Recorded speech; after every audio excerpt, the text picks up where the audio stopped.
ပြီးတော့စုံတိုင်းမယ်လို့ထင်တာပဲအဲ့ဒီအကိုကြီးကဗီတာမင်လို့မြည်ရတဲ့အကိုကြီးဖြစ်ပါတယ်အကိုအမဘေးနားနေကြပါအရှိအထွားသွားလိုက်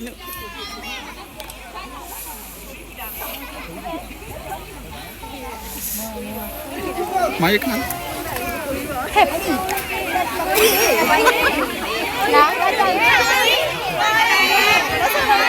ကြာဒီမှာကြည့်လိုက်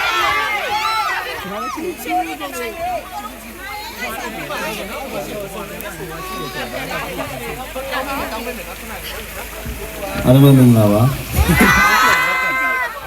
အော်ဆက်ကြောင်းတဲ့โอ้ยတော့ခေါင်းစဉ်ကြာမင်းဟာ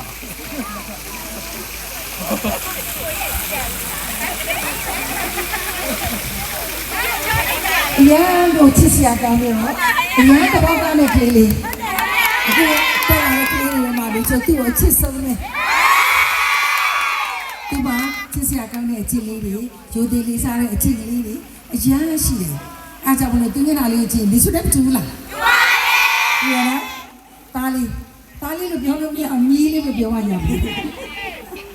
ရပါတယ်တားလေးလိုပဲပြော